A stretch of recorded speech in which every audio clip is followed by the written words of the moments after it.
ഒട്ടേറെ വിവാദങ്ങൾക്കും പൊളിച്ചെഴുത്തുകൾക്കും ഇടയാക്കിയ ഒന്നായിരുന്നു 1983 പോളക്കുളം കേസ്. പ്രമാദമായ ആ കേസിന്റെ വസ്തുതകളും അന്വേഷണ വഴികളും ബ്ലാക്ക് ആൻഡ് വൈറ്റ് നിരീക്ഷിക്കുന്നു.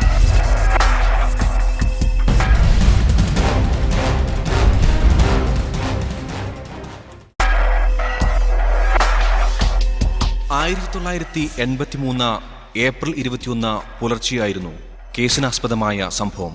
എറണാകുളത്തെ പോളക്കുളം ടൂറിസ്റ്റ് ഹോമിന് സമീപം പീതാംബരൻ എന്ന ഹോട്ടൽ ജീവനക്കാരനെ ടെറസിൽ നിന്നും വീണ് രക്തത്തിൽ കുളിച്ച നിലയിൽ കണ്ടെത്തുകയായിരുന്നു. 1983 ഏപ്രിൽ മാസം 23 തീയതിയാണ്. വെളുപ്പിനെ 4:30 മണിക്ക് എറണാകുളം ടൂറിസ്റ്റ് ഹോമിലാണ് സംഭവം നടന്നത്. അപ്പോൾ രാത്രി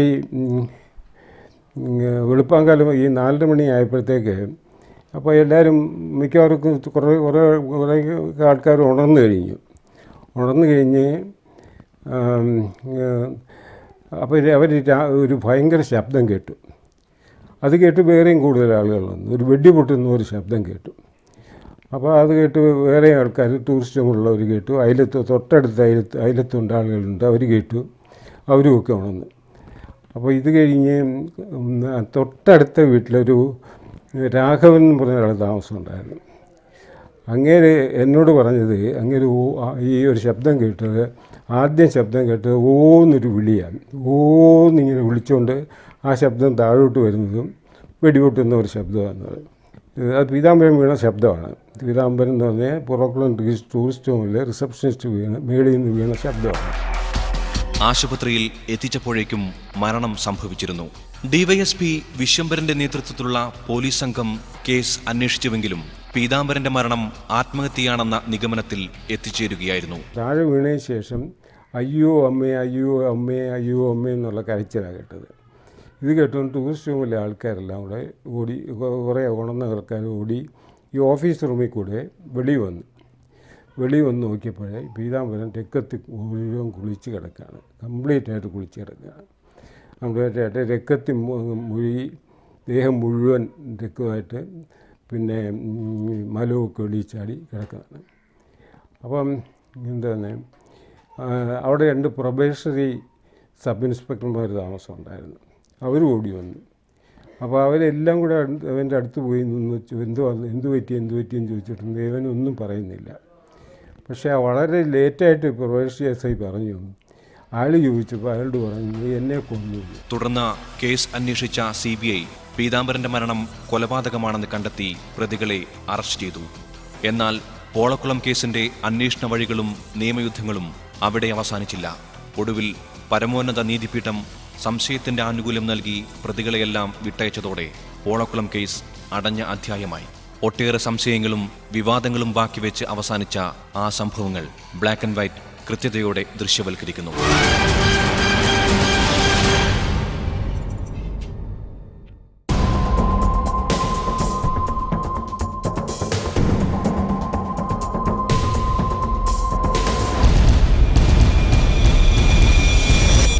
ഭയാനകമായ ഒരു നിലവിളി, തുടർന്ന് എന്തോ വന്നു വീഴുന്ന ശബ്ദം.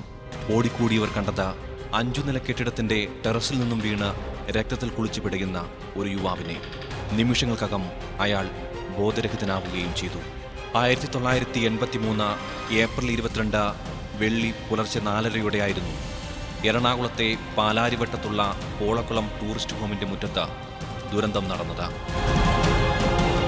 പോളക്കുളം ടൂറിസ്റ്റ് ഹോമിലെ റിസപ്ഷനിസ്റ്റും അസിസ്റ്റന്റ് മാനേജറുമായിരുന്ന TD പീതാംബരനാണ് അപകടത്തിൽപ്പെട്ടത്. ബോധരഹിതനായ പീതാംബരനെ ഹോട്ടൽ ജീവനക്കാർ ചേർന്ന് ഉടൻ തന്നെ മെഡിക്കൽ ട്രസ്റ്റ് ആശുപത്രിയിൽ പ്രവേശിപ്പിച്ചുവെങ്കിലും മരണം സംഭവിച്ചിരുന്നു. പോസ്റ്റ്മോർട്ടം ചെയ്ത ഡോക്ടർ പറഞ്ഞത് ഇത് ഈ ദേഹത്തെ മുഴുവൻ ആരോ അവനെ ആക്രമിച്ചിരുന്നുണ്ടായതാണെന്ന്. വീഴ്ചയെപ്പറ്റിയൊന്നും അയാൾക്ക് അറിയാൻ വയ്യ, അന്നേരവും അറിയാൻ വയ്യ. ഈ താഴെ വെച്ചവനെ അറ്റാക്ക് ചെയ്തെന്നുള്ളതായിരുന്നു ആദ്യത്തെ നിഗമനം. അങ്ങനെ ദേഹം മുഴുവനുള്ള മുറിവുകൾ കണ്ടു. ആ മുറിവുകളുണ്ടായിരുന്നു. ആ മുറിവുകളെല്ലാം അറ്റാക്കിൽ വന്നതെന്ന് പറയും. അപ്പോൾ 302 സെക്ഷൻ ഇട്ട് തന്നെ 302 സെക്ഷൻ ഇട്ട് തന്നെ, അതായത് കൊലപാതകം സെക്ഷൻ ഇട്ട് തന്നെ കേസെടുത്തു. കൊലപാതകമാണെന്ന നിഗമനത്തിൽ പോലീസ് സംഘം അന്വേഷണം ആരംഭിച്ചു. പോളക്കുളം ടൂറിസ്റ്റ് ഹോമിന്റെ മുറ്റത്ത് രക്തം പടർന്നു കിടന്നതിന് സമീപത്തായി 3 സെല്ലിന്റെ ഒരു ടോർച്ചും തെങ്ങിൻ തടിയിൽ തീർത്ത ഒരു റൂൾ തടിയും 4 താക്കോലുകളുടെ ഒരു കൂട്ടവും കണ്ടെത്തി. മരണപ്പെട്ട പീതാംബരന്റെ ഇടതുകാലിന്റെ തുടയല് ഒടിഞ്ഞ നിലയിലായിരുന്നു. മാത്രമല്ല, ഇടതു തുടയുടെ മുകൾ ഭാഗത്ത് പിൻവശത്തായി ആഴത്തിലുള്ള മുറിവുമുണ്ടായിരുന്നു. ശരീരത്തിനാകമാനമായി 17 മുറിവുകൾ. ജനനേന്ദ്രിയത്തിൽ 4 സെന്റിമീറ്റർ നീളത്തിലുള്ള മുറിവുണ്ടായിരുന്നുവെന്ന് മാത്രമല്ല, വൃഷണങ്ങൾ ഞെരിഞ്ഞുടച്ച നിലയിലുമായിരുന്നു. ഡോക്ടർ ജയപാലൻ എന്ന് പറഞ്ഞ ഡോക്ടറുണ്ട് കോട്ടയത്ത്, ഫോറൻസിക് ഡോക്ടർ. പുള്ളിയോട് പോയി ഒരു വിദഗ്ധാഭിപ്രായം ചോദിച്ചു. ചോദിച്ചാൽ പുള്ളിയാണ് പറഞ്ഞ ഈ 3 മുറിവുകൾ, ഈ സെക്കൻഡ് ആൻഡ് തേർഡ് വെട്ടിപ്പുര, വാരിയല്ല്, പിന്നെ മുഖത്തെ ഇത് എല്ല്, താടിയല്ല്, പിന്നെ അവൻ്റെ സ്ക്രോട്ടം പഞ്ചർ ചെയ്തിരുന്നു. ഇതെല്ലാം ഡയറക്റ്റ് ഫോഴ്സ് കൊണ്ടാണ്, മറ്റെല്ലാം വീഴ്ചയെന്ന് വരാമെന്ന് പറയും.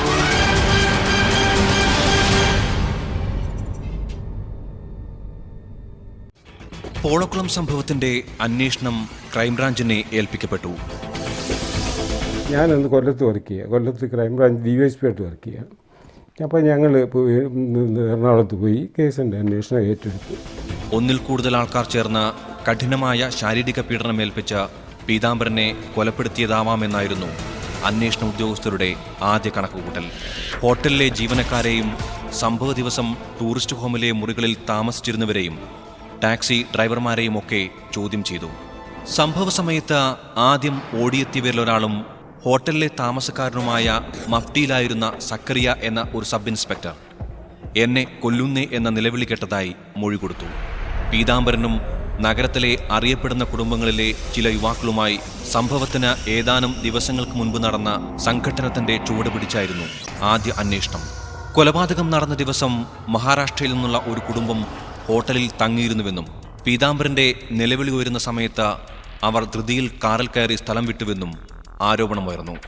അവർക്ക് പീതാംബരന്റെ മരണവുമായി ബന്ധമുണ്ടെന്ന നിഗമനത്തിലും അന്വേഷണം നടന്നു. പക്ഷേ അത്തരത്തിലുള്ള ആരോപണങ്ങളെല്ലാം അടിസ്ഥാനരഹിതമാണെന്ന് അന്വേഷണത്തിൽ തീർച്ചയായി. തുടർന്നായിരുന്നു സംശയത്തിന്റെ നിഴൽ ഹോട്ടലിലെ റൂം ബോയും സംഭവം നടന്ന രാത്രിയിൽ പീതാംബരനൊപ്പം കിടന്നുറങ്ങിയിരുന്ന ആളുമായ ശിവദാസനിൽ വീണത്.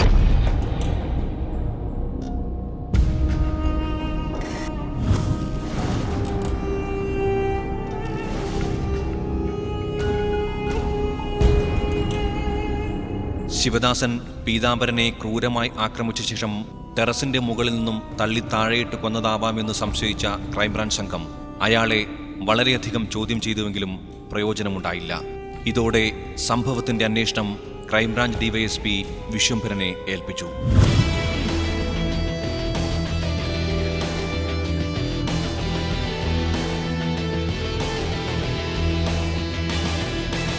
അതിനിടെ പോളക്കുളം ടൂറിസ്റ്റ് ഹോമിന്റെ ഉടമയും അബ്കാരി കോൺട്രാക്ടറുമായിരുന്ന പോളക്കുളം നാരായണനും പീതാംബരന്റെ മരണവുമായി ബന്ധമുണ്ടെന്ന് ആരോപണമുയർന്നിരുന്നു. എന്നാൽ തന്റെ വിശ്വസ്തനായ പീതാംബരനോട് നാരായണന് യാതൊരു അതൃപ്തിയും ഇല്ലായിരുന്നുവെന്നും നാരായണൻ ഇക്കാര്യത്തിൽ നിരപരാധിയാണെന്നുമുള്ള നിഗമനത്തിലായിരുന്നു ക്രൈംബ്രാഞ്ച് DYSP എത്തിച്ചേർന്നത്.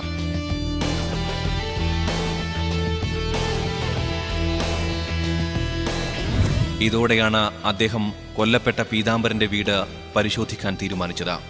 അവിടെ നിന്നും കണ്ടെത്തിയ പീതാംബരന്റെ ഒരു ഡയറിയിൽ നിന്നും അയാൾ ജീവിതം അവസാനിപ്പിക്കാൻ തീരുമാനിച്ചിരുന്നുവെന്ന് സൂചിപ്പിക്കുന്ന ചില കുറിപ്പുകൾ അന്വേഷണ ഉദ്യോഗസ്ഥന് ലഭിച്ചു.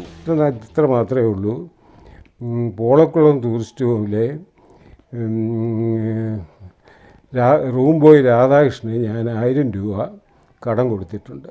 ദാമോദരനോട് ചോദിച്ചു, ഇതെന്തുവാ, ഇത് ആരെ എഴുതിയാണെന്നറിയാമെന്ന് ചോദിച്ചു. അപ്പോൾ ആരെ എഴുതിയെന്ന് അതിനകത്തില്ലായിരുന്നത്. അപ്പോൾ പുള്ളി നോക്കിയിട്ട് പറഞ്ഞു, ഇത് പീതൻ എന്നാണ് പുള്ളി പറഞ്ഞത്, പീതൻ്റെ അന്വേഷണമാണ്. അവൻ പിറ്റേ ദിവസം ജീവിക്കാൻ തീരുമാനിച്ചവനാണെങ്കിൽ ഇതിങ്ങനെ എഴുതേണ്ട ആവശ്യമില്ലല്ലോ. അപ്പോൾ എനിക്ക് എൻ്റെ ഫസ്റ്റ് ഇമ്പ്രഷൻ വാസ് എന്ന് വെച്ചാൽ ഇതൊരു സൂയിസൈഡൽ നോട്ടാണ്, ആത്മഹത്യാ കുറിപ്പ് തന്നെയാണ്.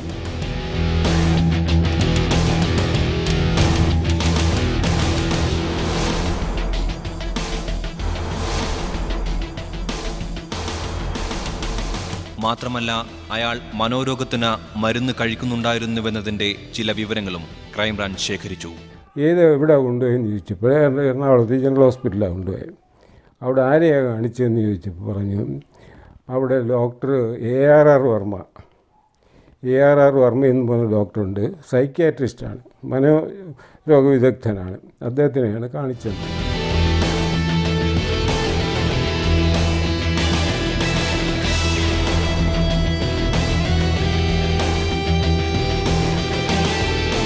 തുടർന്നായിരുന്നു അന്വേഷണ ഉദ്യോഗസ്ഥർ പീതാംബരനെ ചികിത്സിച്ചിരുന്ന ഡോക്ടറെ കണ്ട മൊഴിയെടുത്തത്. പീതാംബരന് സിഷോഫ്രീനിയ എന്ന മനോരോഗമുണ്ടായിരുന്നുവെന്നും അത്തരക്കാരിൽ ആത്മഹത്യാ പ്രവണത ഉണ്ടായിരിക്കുമെന്നും ഡോക്ടർ മൊഴി നൽകി. അവിടെ ചെന്ന് ഈ ഫോട്ടോ അങ്ങനെ ഡോക്ടറെ കാണിച്ചു. ഞങ്ങൾ ക്രൈംബ്രാഞ്ചാന്ന് പറഞ്ഞു. അത് കഴിഞ്ഞതിന് ശേഷം ഈ ഫോട്ടോ കാണിച്ചു. ഈ ഫോട്ടോ നോക്കിയിട്ട് അദ്ദേഹം ഒറ്റ നോട്ടം തിരിച്ചു, ഞാൻ ആത്മഹത്യ ചെയ്തില്ല. അപ്പോൾ ഞങ്ങൾ ചോദിച്ചു, എന്താ ഡോക്ടർ അങ്ങനെ പറയാൻ കഴിയും? അയ്യോ, അവന് ഷിഷോഫ്രീനിയായിരുന്നു. ഷിഷോഫ്രീനിയ എന്ന് പറഞ്ഞ ഒരു മനോരോഗമുണ്ട്. അത് പല വിധത്തിൽ വരും. ചിലർക്ക് അത് ആത്മഹത്യ ചെയ്യാനായിരിക്കും തോന്നുന്നത്, ചിലർക്ക് വേറെ വല്ലവരെ ആക്രമിക്കാനായിരിക്കും തോന്നുന്നത്.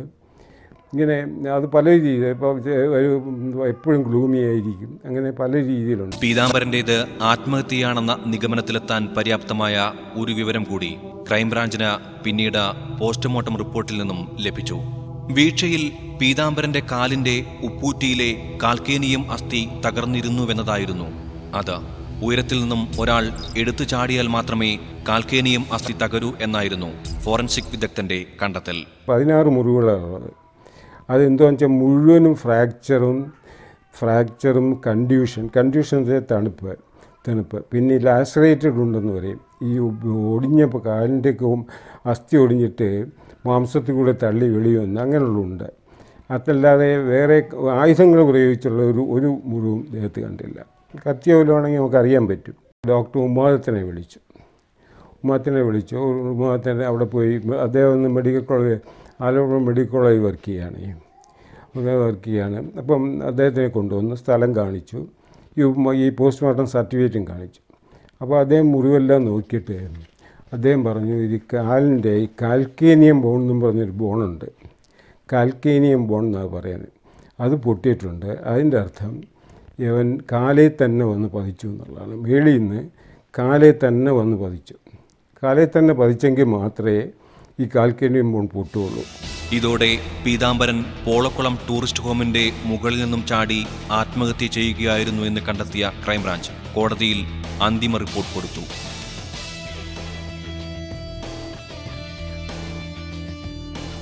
എന്നാൽ തന്റെ മകൻ മനോരോഗിയായിരുന്നുവെന്നും അവൻ ആത്മഹത്യ ചെയ്തതാണെന്നുമുള്ള ക്രൈംബ്രാഞ്ച് റിപ്പോർട്ടിനെ ശക്തമായി എതിർത്ത പീതാംബരന്റെ അച്ഛൻ ദാമോദരൻ ഹൈക്കോടതിയിൽ ഹർജി കൊടുത്തു. തുടർന്ന് പോളക്കുളം സംഭവത്തിന്റെ അന്വേഷണം CBIക്ക് വിടുകയായിരുന്നു. പീതാംബരൻ്റെ അച്ഛൻ ദാമോദരൻ, എനിക്ക് തോന്നുന്ന ആക്ഷൻ കമ്മിറ്റിക്കാരെല്ലാം കൂടെ ചേർന്നായിരിക്കണം, അവരുകൊണ്ട് ഒരു ഹൈക്കോടതിയിലൊരു ഇത് കൊടുത്തു, പെറ്റീഷൻ കൊടുത്തു. ഈ കേസ് വീണ്ടും CBIയെ കൊണ്ട് അന്വേഷിപ്പിക്കണമെന്ന്. അന്ന് ജസ്റ്റിസ് പത്മാവൻ്റെ ബെഞ്ചിലാണ് അത് വന്നത്. അദ്ദേഹം പറഞ്ഞു, ഒരു കാര്യം ചെയ്യും, CBIയോ അല്ലെങ്കിൽ സ്റ്റേറ്റിലെ ഏതെങ്കിലും ഏതെങ്കിലും ഒരു ഓഫീസറോ കേസ് ഒന്നുകൂടെ അന്വേഷിക്കട്ടെ എന്ന് പറഞ്ഞു. അങ്ങനെയാണ് ഈ കേസ് CBIക്ക് പോകുന്നത്.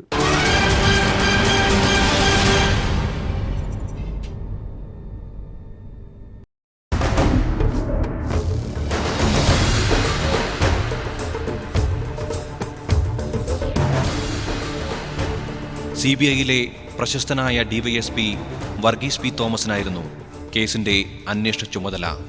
ഊർജിതമായി അന്വേഷണം തുടങ്ങിയ അദ്ദേഹത്തിന്റെ കണ്ടെത്തലുകൾ ക്രൈംബ്രാഞ്ചിൻ്റേതിന് വിരുദ്ധവുമായിരുന്നു. 3 വർഷം കൊണ്ട് അവർ അന്വേഷിച്ചു. പിന്നെയും തുടർച്ചയായിട്ട് 3 വർഷം കഴിഞ്ഞ് ഈ കേസ് അവർ കോടതി ചാർജ് കൊടുത്തു, CBI കോടതി ചാർജ് കൊടുത്തു. പിന്നെ അത് കഴിഞ്ഞ് CBI സെഷൻസ് കോടതി കേസ് ശിക്ഷിച്ചു. അതായത് സെഷൻ കോടതിയിൽ നിന്ന് സുബ്രഹ്മണ്യത്തിനെ വിട്ടു, ഹൈക്കോടതിയിൽ നിന്ന് ശിവദാസനെയും വിട്ടു. പിന്നെ ശശിയും നാരായണനും മാത്രമായി. അവരാണ് പിന്നെ സുപ്രീം കോടതിയിൽ പോയത്.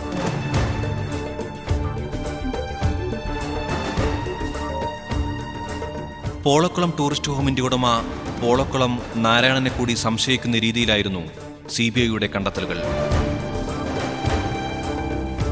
അത് ഇങ്ങനെ. പോളക്കുളം ടൂറിസ്റ്റ് ഹോമിലെ റിസപ്ഷനിസ്റ്റായിരുന്ന പീതാംബരൻ ടൂറിസ്റ്റ് ഹോം ഉടമ നാരായണന്റെ വിശ്വസ്തനും മനസാക്ഷി സൂക്ഷിപ്പുകാരനുമായിരുന്നു.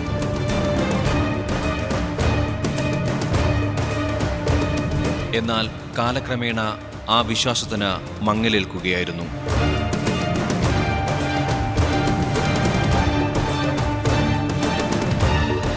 പീതാംബരൻ പണം മോഷ്ടിക്കുന്നതായും കണക്കിൽ കൊള്ളിക്കാത്ത തൻ്റെ സ്വത്തുക്കളെക്കുറിച്ചുള്ള വിവരം പുറത്ത് ചോർത്തിക്കൊടുക്കുന്നതായും നാരായണൻ സംശയിച്ചു തുടങ്ങിയതോടെ അവർ തമ്മിലുള്ള ബന്ധം മോശമായി.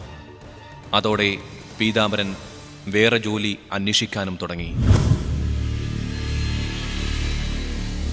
എന്നാൽ പീതാംബരൻ അവിടം വിട്ടാൽ തൻ്റെ രഹസ്യങ്ങൾ മുഴുവൻ പുറത്താകുമെന്ന് ഭയന്ന നാരായണൻ അത് തടയാനുള്ള വഴികൾ ആലോചിക്കുകയായിരുന്നു. തൻ്റെ ഡ്രൈവറും അംഗരക്ഷകനുമായ ശശി, ഹോട്ടലിലെ റൂം ബോയ് ശിവദാസൻ, ടൂറിസ്റ്റ് ഹോമിൻ്റെ മാനേജർ സുബ്രഹ്മണ്യൻ എന്നിവരുമായി നാരായണൻ ഗൂഢാലോചന നടത്തി.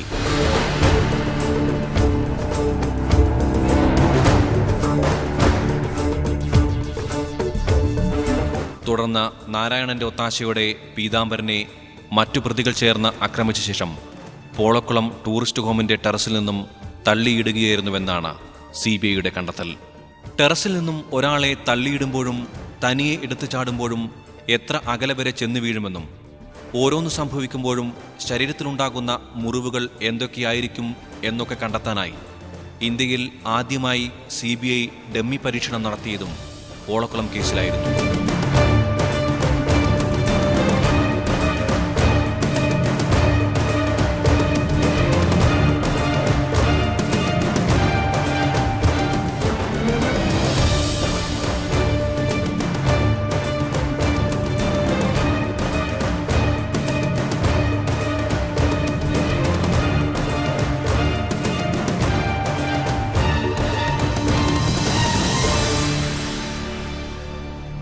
പതിമൂന്നടി ദൂരെ അവൻ ഈ ടൂറിസ്റ്റ് ഹോമിൻ്റെ താഴെ നിന്ന് 13 അടി ദൂരെയാണ് കിടന്നത്.